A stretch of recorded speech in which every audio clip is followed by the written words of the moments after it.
Comment ça va tout le monde? Aujourd'hui on se retrouve pour une vidéo un peu spéciale. Je suis désolé s'il y a un peu de bruit, on est au salon et les gars ils sont en train de coiffer. Donc aujourd'hui vidéo rétrospective 2023. On va refaire un peu toute mon année, l'année du concept store. On va se remémorer ensemble les bons souvenirs, les mauvais et les évolutions qu'il y a eu dans le salon et dans ma vie professionnelle. Petite vidéo YouTube, il y a mon gars Fabio là.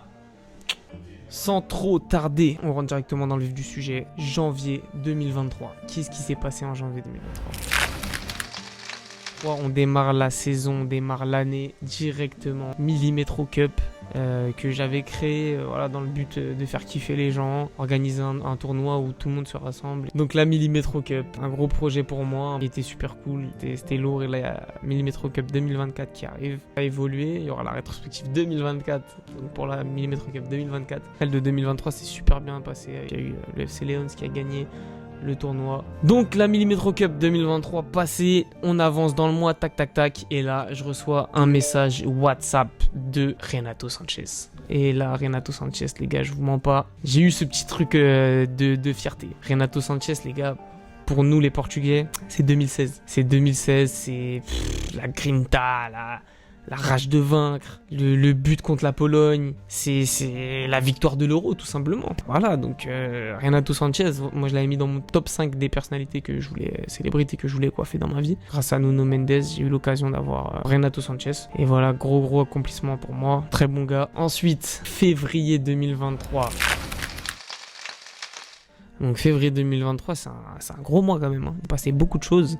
Et tout au long de la vidéo, vous allez vous apercevoir que franchement, et même moi j'étais choqué en notant un peu ce qui s'est passé en 2023. Je me suis dit putain, il y a eu tant de choses que ça et je pense que j'en ai même oublié. Début de mois, boum, part à London. Première fois, Millimetro à London. Donc je pars coiffer Benoît Badiachil pour sa signature à Chelsea. C'était très rapide, j'ai pas eu le temps de profiter, mais bon, c'était une superbe expérience. J'ai pris l'Eurostar, je suis parti coiffer Benoît, je suis revenu dans la même journée. Je crois un aller-retour express, mais c'était une superbe expérience. Ensuite, j'ai eu l'occasion de rencontrer ma nouvelle meuf, donc Fabio.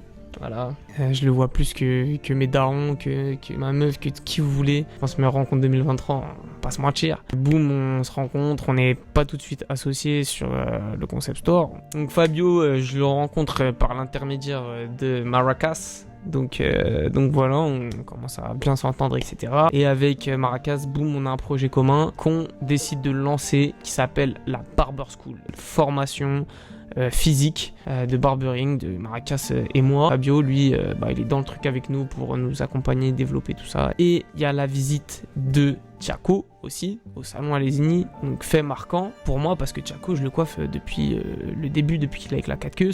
J'allais le coiffer chez lui au 4000, je vous mets des photos, regardez sa tête, regardez ma tête. Voilà, on avait 19 ans, quelque chose comme ça, parce qu'on est la même génération, Tchako et moi. Il est venu au salon à Lesigny donner un peu de force, ça m'a fait grave plaisir à lui. Et en plus j'ai eu l'opportunité d'accomplir le rêve de Matt, parce que Matt, chose à savoir, c'est que son rêve c'était de coiffer Tchako là. Quand on a fait les entretiens, je lui ai dit c'est quoi ton but dans la coiffure, un de tes buts dans la coiffure, il m'a dit franchement couper Tchako là. Matt il avait même pas encore signé au salon, je l'ai appelé, je lui ai dit gros il y a Tchako qui veut se couper, viens au salon. Il était comme un ouf, il a fait la groupie, donc ça mon gars. Dernière fois, big up à toi Tchako et big up à Tyson, comme d'hab, on est ensemble. Mars.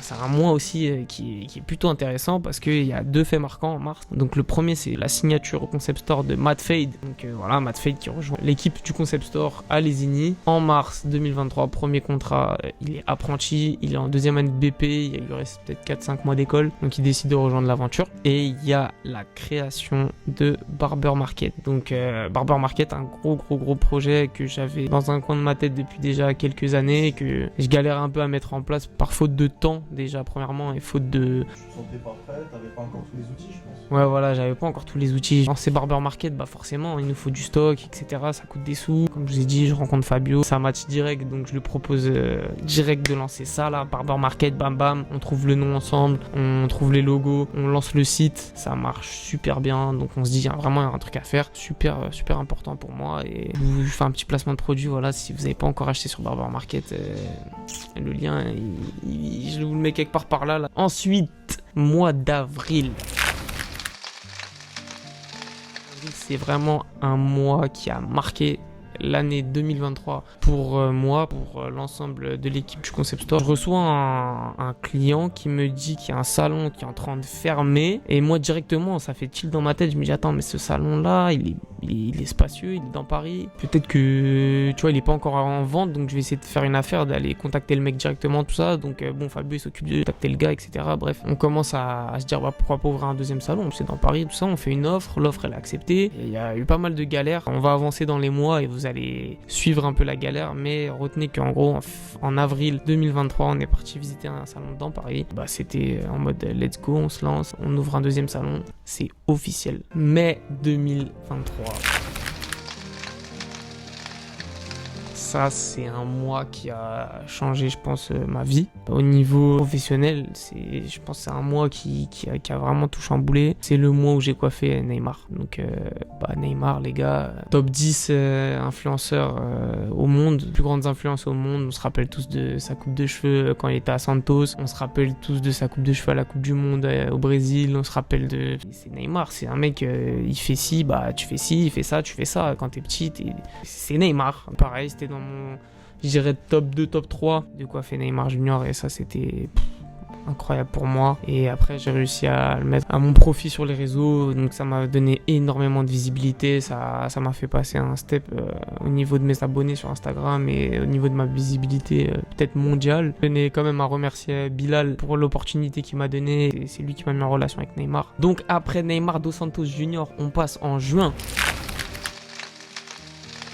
Il s'est passé aussi pas mal de choses. Ça a été le début des interviews. Après l'effet Neymar, forcément, il y a eu des médias qui ont commencé à s'intéresser à moi et au salon. On a eu la visite du Parisien. Le Parisien qui a contacté directement le salon pour venir faire une petite interview. Et on est passé dans le journal. Voilà, ils sont venus au salon à Lesigny. Petite interview, tout ça. Franchement, c'était trop bien. Un journal aussi connu que le Parisien, c'est fou. Donc pareil, ça m'a donné encore pas mal de visibilité, surtout pour des gens qui n'ont pas accès forcément aux réseaux sociaux, etc. C'était une très belle expérience pour moi aussi, c'était super cool. En parallèle de ça, au mois de juin, on a mis en place la première intervention d'un tatoueur au Concept Store. Donc ça pareil, je vais le mettre en place depuis le début, mais on a mis ça en place avec le F. On a mis ça en place, du coup il y a Crystal Kid qui est venu tatouer au salon, anciennement appelé Lightning, Light Skin, Light, tout ce que vous voulez avec Light. Ça s'est super bien passé. Et voilà, après c'était le début d'une longue aventure avec Crystal Kid, donc peut-être qu'il reviendra encore. Et donc si vous voulez faire tatouer au salon. Ensuite, juillet 2023. On arrive en été, il fait beau, il fait chaud. On propose aux meilleurs clients du salon de nous accompagner sur une journée à Wham Park. Wham Park, pour ceux qui connaissent pas, c'est une base nautique à Fontainebleau, dans le fin fond du 77 là. Et c'était énervé, c'était trop lourd, c'était une bête de journée. Donc avec toute l'équipe Millimètre Corp, trop marrant, c'était incroyable. Donc vraiment à refaire. Il y a eu beaucoup de trucs en juillet, c'est qu'il y a Loopsider qui est venu, donc encore un média qui vient au salon pour nous découvrir. Deuxième média, ensuite Matt Fade qui a rejoint le Concept Store là quelques mois plus tôt, a eu son BP, donc encore un grand bravo à Matt. Et ce qui a enchaîné après son petit contrat CDI fin août, tu vois, genre... On a mis un petit contrat CDI, tac, passé responsable. Donc bravo à toi, Matt. Du coup, en juillet, il y a aussi Iman Zer qui nous a rejoint, notre monteuse en alternance. Juillet, on s'est dit là, il y a trop de vidéos, il y a trop de trucs, il y a trop de machins, je suis trop débordé. Il y a Barber Market, Barber School, il y a trop plein de trucs, plus vraiment le temps de passer des journées à faire du montage et des soirées à faire du montage. Donc Iman rejoint l'aventure en tant que monteuse en alternance. Juillet encore, on est parti à Nice avec Fabio. Donc c'était fin juin, début juillet. Je triche un peu. En fin de saison, pour coiffer quelques joueurs de Nice, c'était sympa. On est parti chez Nicolas Pépé. Et voilà, j'ai emmené Fabio avec moi. C'était un kiff de pouvoir faire ça, partager ça avec quelqu'un, parce que j'avais jamais eu l'occasion d'emmener quelqu'un avec moi sur un déplacement comme ça. Donc c'était vraiment très très cool, très bonne expérience. En juillet encore, je suis parti avec Lil Z et qui est Lil Con, coiffé Enzo Lefebvre pour son mariage dans un château. Très bonne expérience. Là on est avec Boxcut, la nouvelle recrue. Donc juillet, un très gros mois. Vous vous doutez bien qu'en plus en juillet, il y a pas mal de monde au salon, donc c'était un mois plutôt intéressant pour nous. Bon les gars, on est 24 heures plus tard, je suis désolé, j'ai dû couper la vidéo parce que le devoir m'appelait. Du coup ensuite le mois d'août. voilà, c'est un mois un peu plus calme, un peu plus tranquille, les gens partent en vacances, etc. Donc je me suis octroyé 2 semaines de vacances. Je suis parti au Portugal, 1 semaine avec ma famille, 1 semaine avec mes potes. Sauf que j'ai eu le Covid. Deuxième semaine de vacances, boum, Covid. Donc j'étais dégoûté, je suis resté 4 jours au lit, à pas bouger, à rien faire. À la fin de la maladie, j'ai décidé de faire une petite vidéo TikTok où on a fait un peu les Power Rangers. Là, on a envoyé des couleurs un peu aléatoires sur nos têtes. Je vous mets la petite vidéo TikTok pour ceux qui l'ont pas vu, c'était super drôle.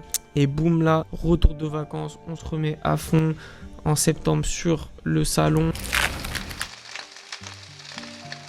Ceux qui ont suivi, on avait visité un salon, c'était acté, on devait aller là-bas, c'était fait. Voilà, je vais vous passer les détails, mais en gros, pour X raison, la personne qui nous vendait le salon a changé d'avis à la dernière minute. Sauf que nous, on avait préparé tous les devis pour les travaux, on avait fait un prêt à la banque. On s'était engagé 2 personnes et du coup on s'est retrouvé littéralement dans la merde. Avec Fabien on s'est pas laissé abattre, on s'est dit ça peut pas se passer comme ça. On a cherché d'autres locaux et tout, on est trouvé sur une pépite. Et puis au final c'était un mal pour un bien parce qu'on se retrouve dans un salon dans le 5e. Donc septembre en gros bam, on trouve ce salon là dans le 5e. C'est un mal pour un bien les gars dans la vie des fois. Donc septembre, il y a ça qui se met en place. On se remet à faire les papiers pour le salon dans le 5e. On sait pas si ça va être accepté, etc. Donc pas mal de stress, etc.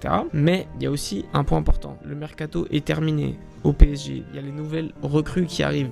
Gonzalo Ramos, Manuel Ugarte, Cher-Endur, Milan Skriniar. Encore une fois, merci Nuno pour la passe D. Décidément, il fait pas que des passes D sur le terrain celui-là. Il me met en relation avec eux et il commence à coiffer Gonzalo Ramos, Ugarte, Milan Skriniar, j'en oublie peut-être, très lourd. À force d'aller les coiffer, je me dis bon, c'est lourd d'aller les coiffer, mais c'est un peu chiant d'aller à chaque fois chez l'un, après chez l'autre, après machin, je perds beaucoup de temps. Et à chaque fois, tu sais, c'était en mode, j'y allais, je devais en coiffer un, après le lendemain, je devais retourner pour coiffer l'autre, sauf que dans le 78, moi je suis dans le 77, pour ceux qui s'y situent pas, là je vous montre, c'est complètement à l'opposé. Donc c'était super chiant pour moi. Donc j'ai proposé gentiment, parce qu'il y aurait une petite solution en gros pour que ça soit plus simple pour tout le monde. Soit je viens au centre d'entraînement, soit à chaque fois je vous coupe chez un joueur, tout le monde s'est réuni. Nuno il m'a dit t'inquiète pas. Une semaine après, il m'appelle, il me dit frérot, t'as un centre de coiffure dans le campus PSG. Est-ce que c'est bon?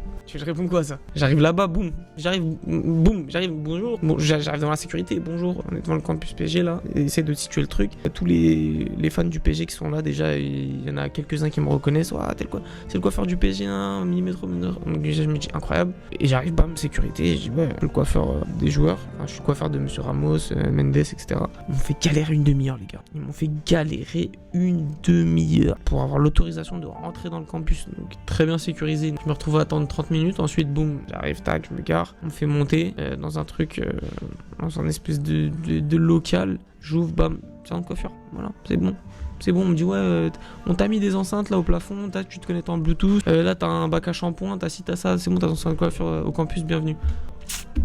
Incroyable. En septembre, il y a ce rêve-là aussi qui s'est réalisé. Et depuis, en gros, j'y vais tous les 10 jours. Je coiffe tous les joueurs là-bas directement. Et c'est largement plus simple. Il y a même Daplin qui a eu l'occasion d'y aller de temps en temps. Un mois exceptionnel. En octobre. Bon les gars, en octobre, il s'est pas passé grand chose. Je cache pas, mais pourquoi? Parce qu'on était sur le salon de Paris. Le salon de Paris, il nous a demandé une énergie folle, un temps fou. C'est pas si simple que ça d'ouvrir un salon, les gars. On pourrait croire, mais il y a beaucoup de choses derrière tout ça. Très compliqué à gérer. Si vous suivez la vidéo depuis le début, on a trouvé en avril. On a commencé en avril toutes les démarches. Une ouverture là qui est prévue le 16 décembre. Donc si vous regardez bien, c'est pas un an, mais peut-être 9 mois 9 mois de charbon pour ouvrir un local. Donc c'est usant, c'est fatigant. Donc bref, mois d'octobre, on est à fond, on bosse. Au salon, on bosse aussi sur le local de Paris. Comment on va faire notre truc, etc. Bref, novembre. Donc, au mois de novembre, on a eu plein de galères encore pour le salon du 5e. Galère des travaux, voilà. Lancement des travaux du 5e, Paris 5. On avait prévu d'ouvrir quoi? Mi-novembre, fin novembre? Ouais, mi-novembre, fin novembre. C'est les dates d'ouverture à peu près finales. Un 16 décembre, pas mal de galères. Et j'ai accompli un petit rêve de gosse. J'ai reçu un petit coup de fil de Nuno Mendes, blessé actuellement et qui est au Portugal, qui me dit ouais, ça te dirait pas de venir au Portugal là pour me faire une petite teinture s'il te plaît? Je dis bah si, avec grand plaisir. Et il me dit vas-y, tu vas me faire ma teinture et ensuite on va voir le match ensemble. Il y avait la sélection qui jouait contre l'Islande. Je dis bah vas-y, moi je suis chaud, tu vois, genre incroyable pour moi. Voilà, la semaine elle passe et là il me dit quoi? Il me dit ouais, il m'envoie un screen, il me dit ouais, je suis en train de parler avec les joueurs de la sélection là pour que t'ailles les coiffer. Et là, je suis en mode incroyable. Là, je vais peut-être accomplir mon rêve. Genre, coiffer les joueurs de la sélection et coiffer le GOAT, les gars. Je dis, ça y est, je vais enfin coiffer Cristiano Ronaldo. C'est maintenant, c'est là, c'est le moment. Vas-y, j'avais espoir, mais d'un autre côté, je me disais, bon, quand même, faut que je reste lucide. Ça va pas être si simple que ça. On était vendredi. Le samedi, je bossais. Je devais aller le coiffer le dimanche. Et le dimanche, ils avaient match. Ils demandent, etc. Les mecs sont chauds et tout. Pas qu'il m'a dit, faut que tu viennes le vendredi. On était vendredi. Je lui dis, bah, ça va être compliqué, gros. Bon, au final, j'y suis allé le dimanche. J'ai pas eu l'occasion de coiffer les joueurs de la sélection, mis à part Nuno Mendes qui était blessé. Je lui ai fait sa teinture, donc voilà, il y a la petite vidéo sur TikTok, c'est pour ceux qui n'ont pas vu non plus. Donc déjà, pour la petite anecdote, on arrive en retard au match de 20 minutes parce qu'on n'avait pas fini la couleur. Mon avion, il avait du retard, je suis arrivé à 15h en pagaille. 15h, le temps d'arriver chez lui, 16h. Je lui fais sa teinture, il y en a pour 3h, on arrive au match en retard, tout ça, bref, incroyable. On arrive, loge privée. Nuno Mendes, c'est la famille de Bruno Fernandes. Viens, suis-moi, on va descendre et tout, on va aller au parking. Et là, il y a beaucoup de monde, beaucoup de monde. Et lui, il trace, il part devant. Il y a le mec de la sécu qui l'attrape, tac, il le met dans un... Il y a une espèce de barrière et au bout de 2 minutes, il y a un policier qui m'attrape. Il me met un bracelet, bam, il me fait passer de l'autre côté de la barrière. Et là, je tourne un peu la tête à droite à gauche et je vois, tu vois, c'est comme si on avait passé une espèce de bulle. Une bulle privée, genre là t'arrives, bam, je vois que des gamos de fou, des lambeaux, ce que tu veux. Et je me dis, attends, mais je crois que là on est dans le parking des joueurs. Et là je commence à capter, j'attends peut-être 2 minutes, je vois Rui Patricio qui passe là devant moi. Il vient, il me dit bonjour, il dit bonjour à Nuno. Incroyable, je vois João Félix qui passe juste après, devant moi. Je tourne la tête, je vois il y a la mère de Ronaldo. Donc là je me dis, ah ouais. Là en fait je suis dans le parking des joueurs, c'est incroyable. Je vais voir tout le monde. J'ai eu l'occasion de dire bonjour Bruno Fernandes, João Cancelo, Bernardo Silva, tous les joueurs incroyables. Et puis voilà, expérience de fou malade. T'as Ronaldo, il est à 10 mètres de toi, pas faire la groupie bien évidemment. Incroyable. Et il y a Vitinha qui passe et il bégaye un peu, tu sais, il fait le truc de... Wesh, qu'est-ce que tu fais là, toi? Du coup, on commence à discuter. Il me dit, ah putain, il me dit, t'aurais pu venir nous coiffer, tout ça, c'était trop tard et tout. Il me dit, la prochaine fois, prochain rassemblement, c'est toi qui viens. Donc, les gars, je m'avance pas. Mais j'espère, du plus profond de mon cœur, que ce jour-là va arriver et que je vais pouvoir enfin coiffer. Vous savez qui? Ça va arriver un jour, j'espère. Tu penses que ça va arriver un jour, Fabio? J'en suis convaincu. Bah, j'espère aussi, il faut que je le fasse avant qu'il finisse sa carrière, les gars. Mon objectif là, de 2025, non 2025 l'année prochaine, 2024. En 2024, c'est mon objectif. Vous connaissez l'objectif. Il faut, je vais en Arabie Saoudite, c'est bon. Je fais une vidéo YouTube, je pars 1 mois là-bas, je me laisse 1 mois pour coiffer Cristiano Ronaldo. Dites-moi dans les commentaires si cette vidéo pourrait vous plaire. Je vous jure que je le fais. Je pars avec Fabio et je l'ai juré. Hein. Je pars avec Fabio, je pars en Arabie Saoudite. Décembre, on est en décembre là maintenant. On est à l'heure actuelle où je tourne la vidéo, on est le 6 décembre. Donc je peux pas vous faire une rétrospective de décembre, sachant que c'est pas passé. Mais normalement le 16 décembre, on ouvre le salon à Paris, dans le 5e. Enfin, alléluia, je suis le plus heureux du monde, vraiment, je vous jure. J'espère que vous allez prendre rendez-vous, que vous allez venir me donner de la sephore. J'espère que je vais vous rendre beau, que toute l'équipe va vous rendre beau. J'ai un truc, c'est que je vous remercie infiniment pour toute cette année 2023. C'était une année à 100 à l'heure. Merci vraiment infiniment pour cette année 2023. La sephore que vous me donnez sur les réseaux, même au quotidien, hein, tous ceux qui viennent se coiffer au salon, je vous remercie parce que vous êtes toujours bienveillants. Une équipe au Concept Store au top, des employés au top, des gars avec qui je bosse, rien à dire. J'espère que vous avez kiffé cette petite rétrospective 2023. C'est une vidéo un peu différente de d'habitude. Petite vidéo face cam comme ça faisait pas mal de temps que j'avais pas fait. Donc voilà, je vous dis à bientôt pour de nouvelles aventures. Et let's go 2024. On va biper ce que je vais dire, mais on va tout baiser. Et ça, je vous le garantis. Ciao. Abonnez-vous, likez, partagez, c'est super important. Ciao.